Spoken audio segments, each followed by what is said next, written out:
being whose analysis our task is always we ourselves. The being of this being is always mine. In the being of this being it is related to its being, plus or minus as the being of this being, it is entrusted to its own being. It is beingal about which this being is concerned. From this characteristic of Dasein two things follow. 1. The essence, Wesen of this being lies in its to be. Section the whatness, essentia of this being must be understood in terms of its being, existentia, insofar as one can speak of it at all. Here the ontological task is precisely to show that, when we choose the word existence for the being of this being, this term does not and cannot have the ontological meaning of the traditional expression of existentia. According to the tradition, existentia ontologically means being present vorhandensein, a kind of being which is essentially inappropriate to characterize the being which has the character of Dasein. We can avoid confusion by always using the interpretive expression objective presence Vorhandenheit for the term existentia, and by attributing existence as a determination of being only to Dasein. The essence, Wesen of Dasein lies in its existence. The characteristics to be found in this being are thus not present attributes of an objectively present being which has such and such an outward appearance, but rather possible ways for it to be, and only this. All being, one way or another, of this being is primarily being sane. Thus the term Dasein, which we use to designate this being, does not express its what as in the case of table, house, tree, but rather being sane. 2. The being sane which this being sane and is concerned about in its being sane is always my own. Thus, Dasein is never to be understood ontologically as a case, an instance of a genus of beings objectively present. To something objectively present its being is a matter of indifference, gleichgültig. More precisely, it is in such a way that its being can neither be indifferent nor non-indifferent to it. In accordance with the character of always being my own being Geminicate, when we speak of Dasein, we must always use the personal pronoun along with whatever we say. I am, you are. Dasein is my own, to be always in this or that way.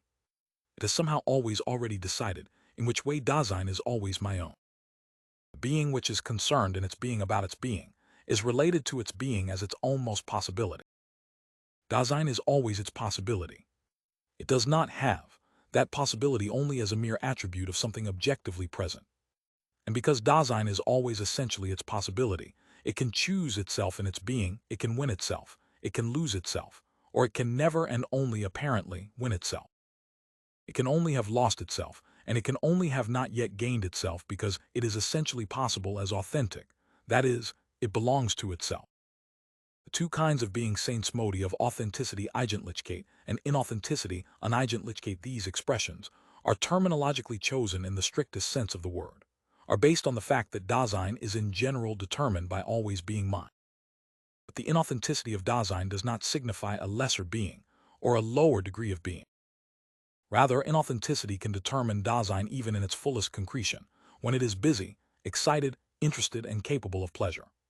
The two characteristics of Dasein sketched out on the one hand, the priority of existentia over essentia, and then, always being mine already show that an analytic of this being is confronted with a unique phenomenal region. This being does not, and never has the kind of being of what is merely objectively present within the world. Thus, it is also not to be thematically found in the manner of coming across something objectively present.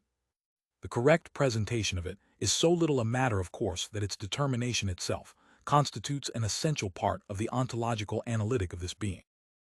The possibility of understanding the being of this being stands and falls with the secure accomplishment of the correct presentation of this being. No matter how provisional the analysis may be, it always demands the securing of the correct beginning.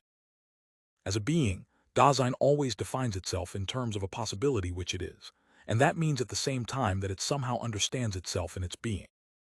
That is the formal meaning of the constitution of the existence of Dasein. For the ontological interpretation of this being, this means that the problematic of its being is to be developed out of the existentiality of its existence. However, this cannot mean that Dasein is to be construed in terms of a concrete possible idea of existence. At the beginning of the analysis, Dasein is precisely not to be interpreted in the differentiation of a particular existence. Rather, it is to be uncovered in the indifferent way in which it is initially and for the most part. This indifference of the everydayness of Dasein is not nothing, but rather a positive phenomenal characteristic. All existing is how it is out of this kind of being, and back into it. We call this everyday indifference of Dasein averageness Durchschnittlichkeit. And because average everydayness constitutes the ontic immediacy of this being, it was and will be passed over again and again in the explication of Dasein. What is ontically nearest and familiar is ontologically the farthest, unrecognized and constantly overlooked in its ontological significance. Augustine asks, quid autem propinquius mepso mihi? But what is closer to me than myself? And must answer, ego cert laboro hic et laboro in mepso, factus sum mihi terra difficultatis et suderis nimiae. Assuredly I labor here and I labor within myself. I have become to myself a land of trouble and inordinate sweat. This holds true not only for the ontic and preontological opacity of Dasein, but to a still higher degree for the ontological task of not only not failing to see this being in its phenomenally nearest kind of being, but of making it accessible in its positive characteristics. But the average everydayness of Dasein must be understood as a mere aspect. In it too, and even in the mode of inauthenticity, the structure of existentiality lies a priori. In it too, Dasein is concerned in a particular way about its being to which it is related in the mode of average everydayness, if only in the mode of fleeing from it and of forgetting it. The explication of Dasein in its average everydayness, however, does not just give average structures in the sense of a vague indeterminacy. What is ontically in the way of being average can very well be understood ontologically in terms of pregnant structures, which are not structurally different from the ontological determinations of an authentic being of Dasein. All explications arising from an analytic of Dasein are gained with a view toward its structure of existence. Because these explications are defined in terms of existentiality, we shall call the characteristics of being of Dasein existential. They are to be sharply delimited from the determinations of being of those beings, unlike Dasein, which we call category. This expression is taken and retained in its primary ontological signification. As the exemplary basis of its interpretation of being, ancient ontology takes the beings which we encounter within the world. Voiv or Zoyog was regarded as the manner of access to those beings. It is there that beings are encountered. The being of these beings, however, must become comprehensible in a distinctive, a letting be seen, so that this being sane is comprehensible from the very beginning as what it is, and already is in every being sane. In the discussion W709 of beings, we have always previously addressed ourselves to being. This addressing is Zaderal 7 Op 6 M6 AI. That means, first of all, to accuse publicly, to say something to someone directly and in front of everyone. Used ontologically, the term means to say something to a being, so to speak, right in the face, to say what it always already is as a being, that is, to let it be seen for everyone in its being. What is caught sight of in such seeing, and what becomes visible are the Zaderliophi. They include the a priori determinations of the beings which can be addressed and spoken about in the Yoes in different ways. Existentials and categories are the two fundamental possibilities of the characteristics of being. The being seen which corresponds to them requires different ways of primary interrogation. Beings are a who existence, or else a what objective presence in the broadest sense. It is only in terms of the clarified horizon of the question of being that we can treat the connection between the two modes of characteristics of being. It was intimated in the introduction that a task is furthered in the existential analytic of Dasein, a task whose urgency is hardly less than that of the question of being itself, the exposition of the priori which must be visible if the question, what is human being, is to be discussed philosophically. The existential analytic of Dasein is prior to any psychology, anthropology, and especially biology. By being delimited from these possible investigations of Dasein, the theme of the analytic can become still more sharply defined. Its necessity can thus at the same time be demonstrated more incisively. Section 10. How the analytic of Dasein is to be distinguished from anthropology, psychology, and biology, after a theme for investigation has been initially outlined in positive terms. It is always important to show what is to be ruled out, although it can easily become unfruitful to discuss what is not going to happen. We must show that all previous questions and investigations which aim at Dasein fail to see the real philosophical problem, regardless of their factual productivity. Thus, as long as they persist in this attitude, they may not claim to be able to accomplish what they are fundamentally striving for at all. In distinguishing the existential analytic from anthropology, psychology, and biology, we shall confine ourselves to what is in principle the fundamental ontological question. Thus, our distinctions will be of necessity inadequate for a theory of science, simply because the scientific structure of the above-mentioned disciplines, not the scientific attitude of those who are working to further them, has today become completely questionable and needs new impulses which must arise from the ontological problematic. Historiographically, the intention of the existential analytic can be clarified by considering Descartes, to whom one attributes the discovery of the cogito, some as the point of departure for all modern philosophical questioning. He investigates the cogitaire of the ego within certain limits, but the sum he leaves completely undiscussed, even though it is just as primordial as the cogito. Our analytic raises the ontological question of the being of the sum. Only when the sum is defined does the manner of the cogitations become comprehensible. At the same time, it is of course misleading to exemplify the intention of the analytic historiographically in this way.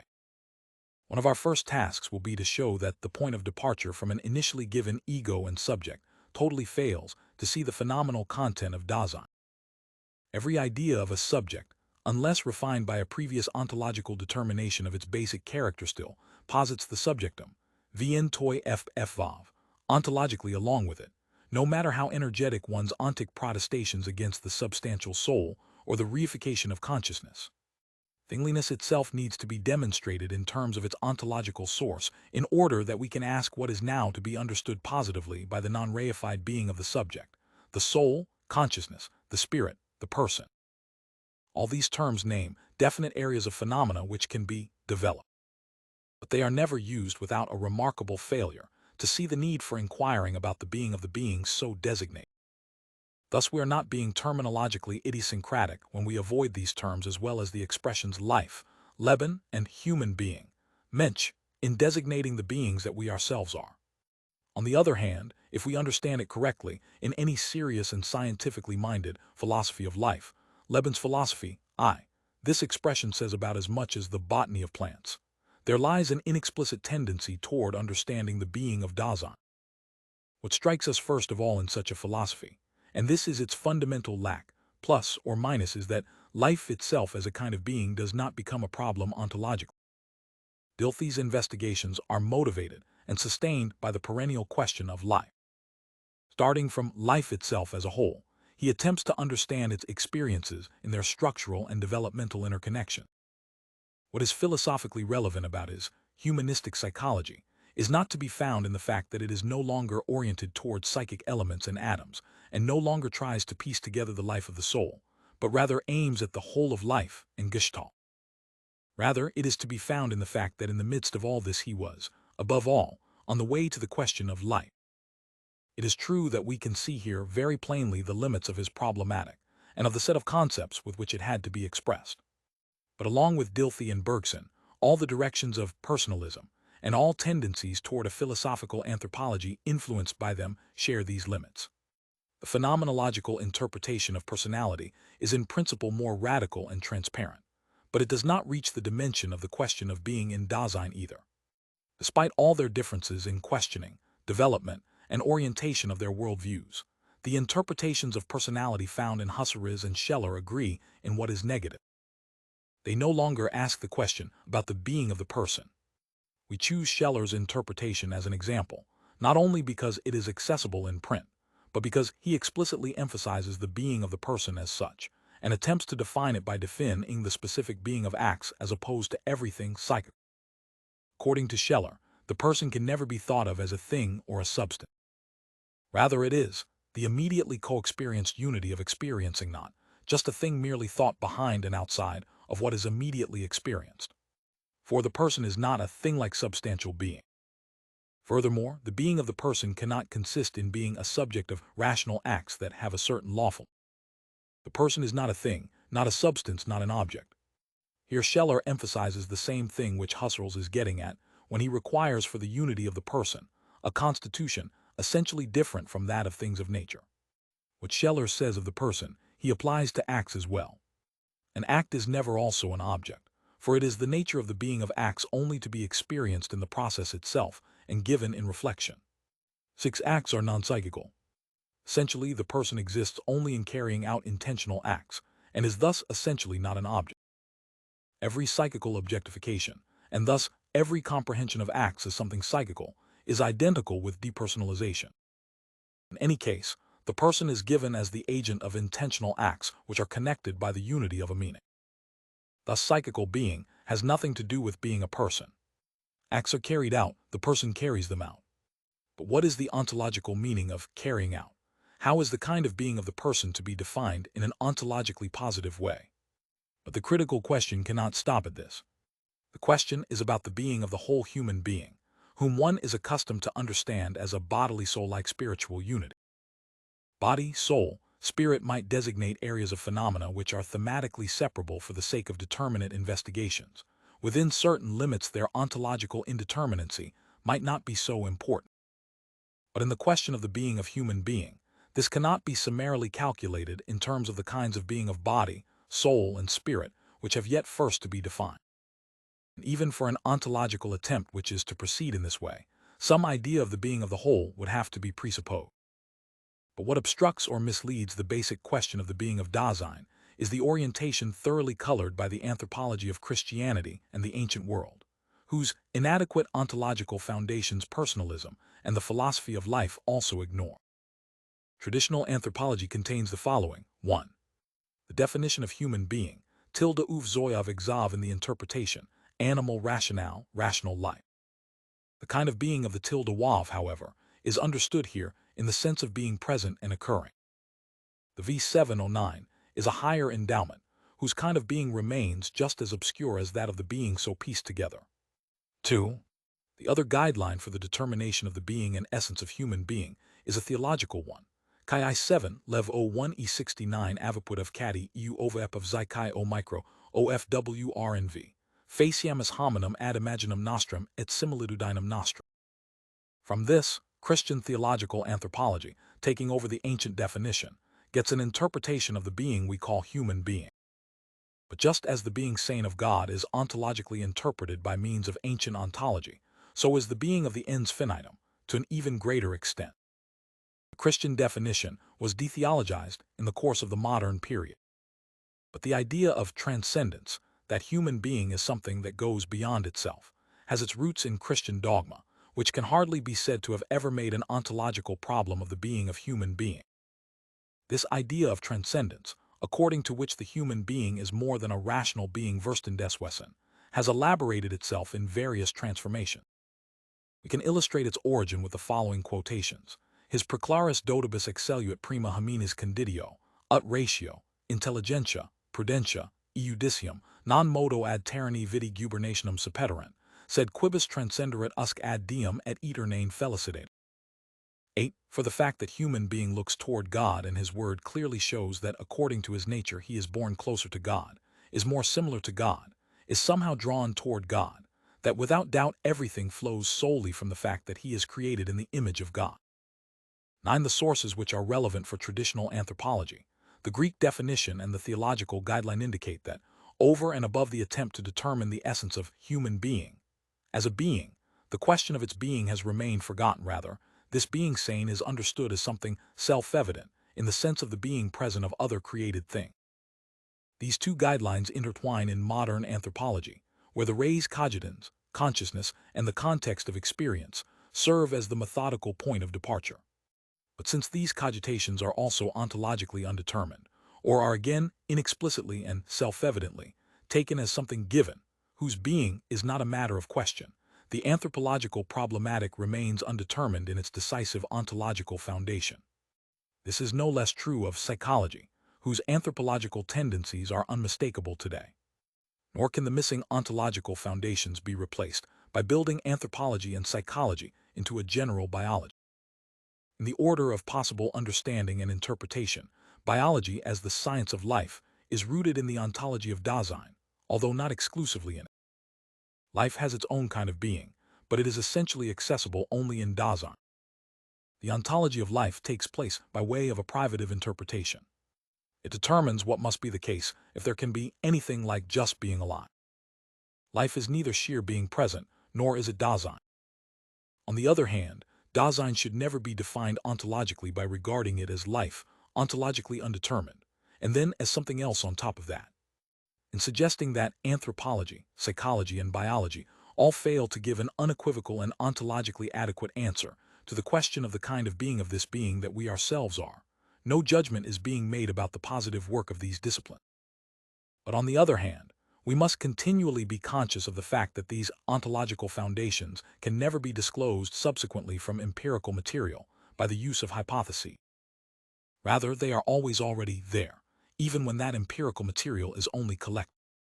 The fact that positivistic investigation does not see these foundations and considers them to be self-evident is no proof of the fact that they do not lie at the basis of any thesis of positive science and are problematic in a more radical sense than such science can ever be.